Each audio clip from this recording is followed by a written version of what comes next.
Welcome to ফার্মাকুক। নিরামিষ দিনের আরও একটি দুর্দান্ত রেসিপি নিয়ে আপনাদের সামনে চলে এলাম। আজকে করে দেখাবো নিরামিষ আলুর দম। এটা ভাত বা রুটির সঙ্গে খেতে খুব সুন্দর লাগে। আমি বাজার থেকে ছোট ছোট আলু নিয়ে এসে এটাকে ডাইরেক্ট ধুয়ে নিয়ে প্রেসার কুকারে দিয়ে 2টো সিটি দিয়ে নিয়েছিলাম।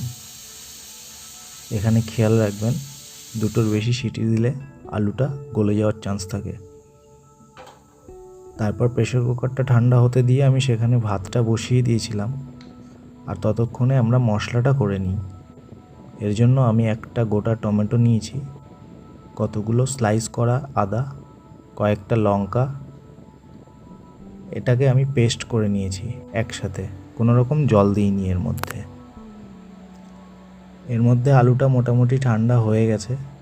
এর মধ্যে কিছু পরিমাণ জল দিয়ে আরও একটু ঠান্ডা করে আমি একটা ছুরির সাহায্যে এটাকে ছাড়িয়ে নিয়েছি। এভাবে আলুগুলোকে ছাড়িয়ে নিতে হবে। এরপর আলুর দম মশলাটা বানাতে একটা গোটা শুকনো লঙ্কা, গোটা গরম মশলা, গোটা ধনে, গোটা জিরে আর কয়েকটা গোটা গোলমরিচ, এটাকে রোস্ট করে নিতে হবে। এটাকে আমি হামানদিস্তায় গুঁড়ো করে নেব। এরপর কড়াইতে পরিমাণ মতো তেল দিয়ে তাতে 1 চামচ নুন আর হলুদ, এটা দেওয়ার পরে সিদ্ধ করে রাখা আলুটা এর মধ্যে দিয়ে ভেজে নেব। এতে করে এই আলুর দমের টেস্টটা অনেক সুন্দর হয়। আলুটা ভাজা হয়ে গেছে খুব ভালোভাবে। এরপর আমি এটাকে তুলে নিয়েছি একটা বাটির মধ্যে। তারপর ওই কড়াইতেই একটা শুকনো লঙ্কা আর গোটা জিরে, এটা ফোড়ন দেওয়ার পর বেটে রাখা মশলাটা এর মধ্যে দিয়ে কষাতে হবে।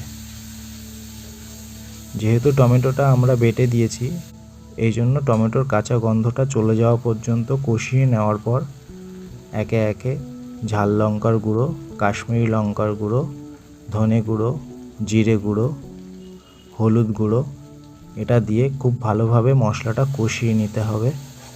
এই সময় ফ্লেমটা লো টু মিডিয়াম রাখতে হবে। তারপর আলুগুলো দিয়ে মশলাটার সঙ্গে আরও একবার কষিয়ে নিতে হবে। আলুটা ভালোভাবে কষানো হয়ে গেলে এর মধ্যে আমি হাফ বাটি জল দিয়েছি। আপনারা পরিমাণ মতো দিতে পারেন, যেহেতু আমি ভাতের সঙ্গে খাবো এই জন্য এতটা দিয়েছি। এরপর ঝোলটা ফুটে উঠলে ভেজে রাখা মশলাটা দিয়ে ভালোভাবে মিশিয়ে নিতে হবে। এভাবে আরও 3-4 মিনিট রান্না করলেই তৈরি নিরামিষ এই আলুর দম। এটা ভাত বা লুচির সঙ্গে খেতে খুব সুন্দর লাগে।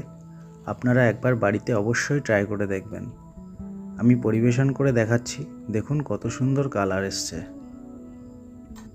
আমি এর মধ্যে কিছুটা ধনেপাতা দিয়েছিলাম। আপনারা যদি পছন্দ না করেন এটা স্কিপও করতে পারেন। ভালো থাকবেন, সুস্থ থাকবেন।